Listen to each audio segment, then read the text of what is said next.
Watermelon Day by Kathi Appelt, illustrated by Dale Gottlieb. That watermelon grew in the corner of the patch where the fence posts met. Jessie found it early one day while pulling weeds. It was not as big as her fist, but it was bigger than the other melons still hiding beneath their mama's fuzzy leaves.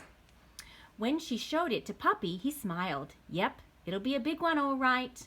It'll be just right for a watermelon day. A watermelon day?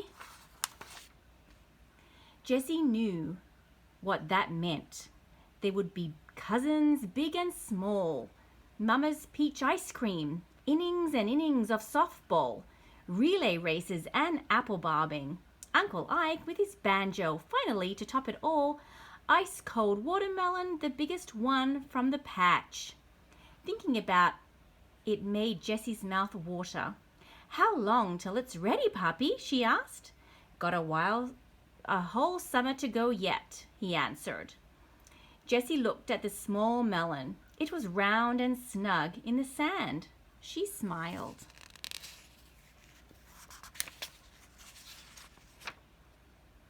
Every day Jessie walked up and down the rows of the patch. When she got to her melon, she knelt beside it and put her ear against its dark green rind. She patted it with her palm. At first it made a thick, dull sound, like Pappy's boots when he dropped them on the front porch. But as the days passed, the sound grew brighter. Jessie patted the other melons too. Some sounded dull, some sounded bright, but hers had the sweetest song. Watermelon, watermelon. "How much longer, Pappy?" she asked. "Not much longer now," he answered. The summer days grew longer. Jessie's watermelon got riper. Its stripes began to zig and zag. Jessie waited. She waited until the days were so hot she had to wear shoes so her feet wouldn't blister in the sand. So hot the air wrinkled up like an unironed shirt. So hot that hardly anything moved except the flies. She waited until she thought she and her watermelon might both burst from the sheer waiting of it all. One morning, when the relatives were coming, Jessie asked, "How much longer, Pappy?" Puppy looked at Jessie.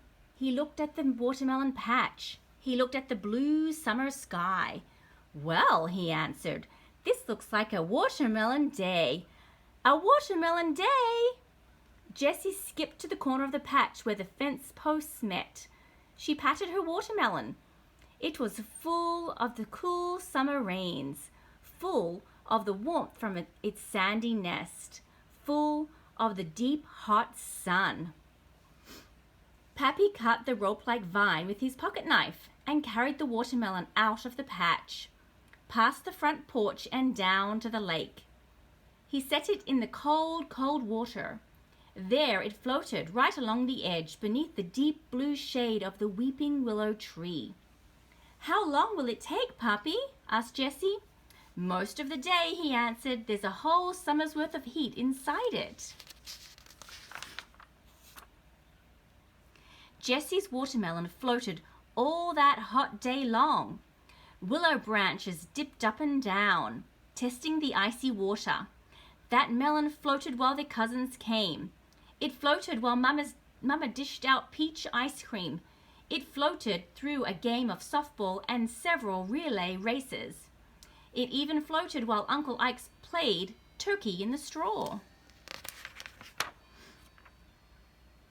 And all the while, Jessie thought about it. Her mouth watered. "Watermelon, watermelon." "How much longer, Pappy?" she asked. "Oh, it's not ready yet," he answered. The day stretched and stretched like a lazy old cat. Jessie waited and waited. She waited through more innings of softball. She waited through apple bobbing. She waited through freeze tag. She waited through Uncle Ike's rendition of Stars and Stripes Forever. At last the sun began to sink. The sweat dried on Jessie's neck. The lake shimmered. How much longer, Papi? She asked. Papi looked at Jessie. He looked at the sinking sun. He looked at the shimmering lake. I think it's good and cold now, he answered. Jessie hopped. She skipped. She danced all the way to the lake. Papi lifted the watermelon out of the icy water and carried it to the front porch, where he set it down. With the side of his fist, Papi hit that melon right in the deep, deep middle. Crack, whack, split, pop. Red juice ran down Jessie's chin. It ran down her hand and between her fingers. It splashed onto her toes. That melon was sweet, sweet as the summer rain, sweet as a nighttime song. That melon was cold, cold as Papi's nose, cold as the deep blue lake. Jessie smiled. She danced. She spit watermelon seeds into the sky. She sang a watermelon song. Watermelon, watermelon. It's a watermelon day.